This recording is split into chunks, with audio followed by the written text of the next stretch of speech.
What's going on is Anton from antondaniels.com. I appreciate you guys for continuing to rock with me.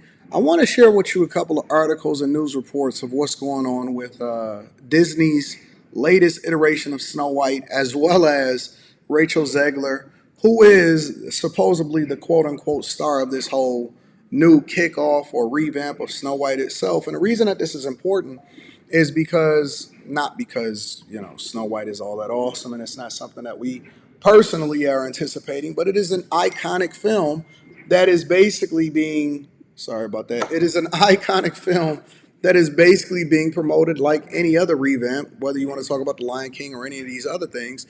It is an iconic film that is near and dear to a lot of people's hearts.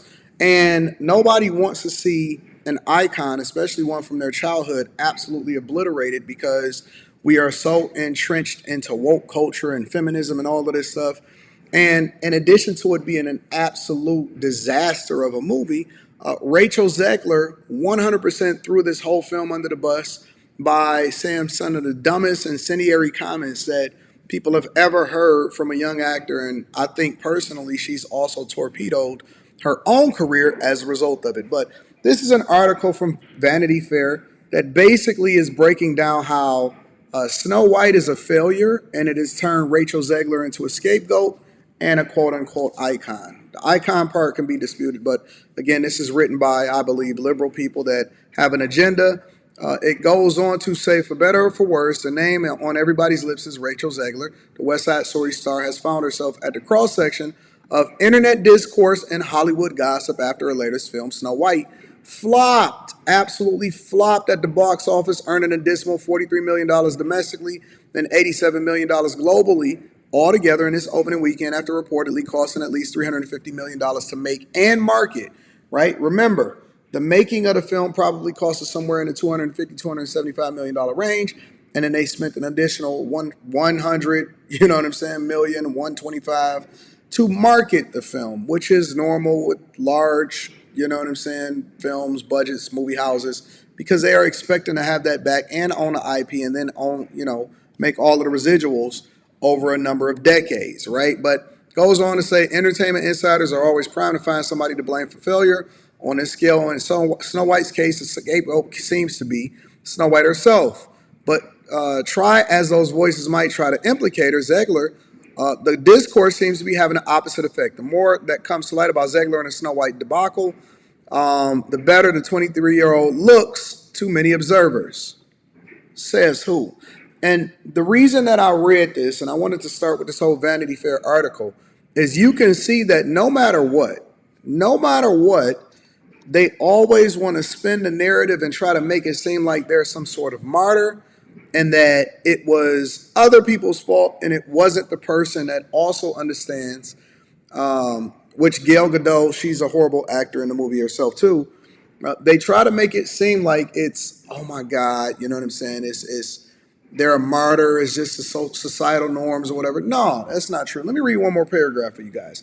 Zegler and Snow White's difficulty began long before the film hit theaters on March 21st, which was a week now. We got a week in the books. From the instant her casting was announced in June 2021, she was subject to racism and vitriol from conservative-leaning Disney fans who were irate that Zegler, a Latina, had been chosen to play Snow White.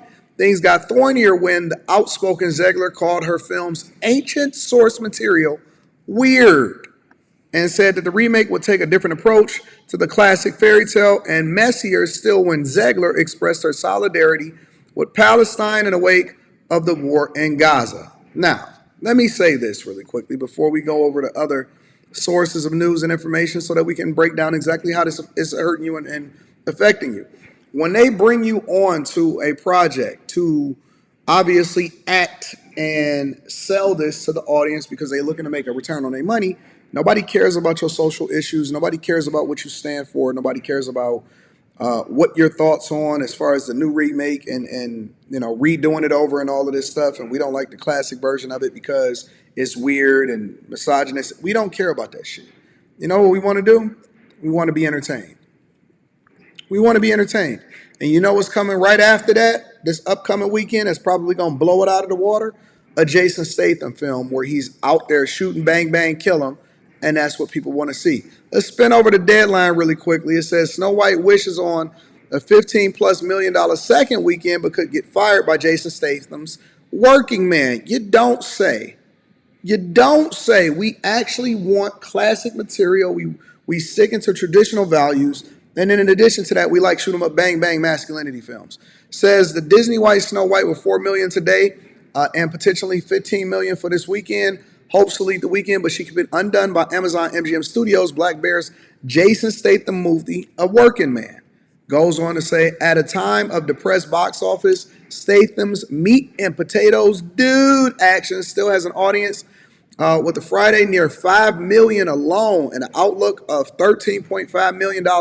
Some rivals even show Snow White and A Working Man neck and neck for the weekend. Snow White is booked for 4,200 sites, while A Working Man is at 3,200 locations. Wow. And that means that they're probably going to do just as much as Snow White, even though they're at less locations, and they probably had a mini budget compared to what it is that they did with Snow White. Let's go over it. We talk about IMDb. It says that Snow White's review bombed, absolutely bombed, into the worst blockbuster in IMDb history. As time go on, moviegoers have not just taken to social media to complain about movies. They have voted with 1-star ratings where they can, and that has happened with Snow White, positively nuked into oblivion on the IMDb with 227,000 reviews, putting it at 1.5 out of 10, far and away the lowest score of not just every blockbuster of a similar budget, but almost all the movies on the entire site. Crazy. Absolutely insane. Every time review bombing is brought up, there's always pushback saying that the movie is really that bad. But I'm not sure I've ever seen a more clear-cut case of a movie being purposely review nuked just for culture war reasons. Listen. I have not seen the movie myself, but maybe I will spend this Saturday at the movies. I'll go and see the Jason Statham movie, and then maybe I'll go and suffer through Snow White. It's absolutely horrible. It's trash. And the trash part isn't just the movie and the film, because I have seen parts and clips of it. The trash part is that they are leaning into feminism and all of this woke culture to try to put propaganda and still profit off of it. And the people are not going for it. The people are not dealing with it. They're not rocking with it. And they are rejecting it. And in this space where often at times conservatives historically has suffered as a result of being the one that's at the forefront, now they are able to fight back, and they saying that, listen, this is a part of our childhood too, not just you liberal Democrats, and we don't want our children suffering through this nonsense and all of this propaganda. And at the end of the day, you are an employee. At the end of the day, you are an employee.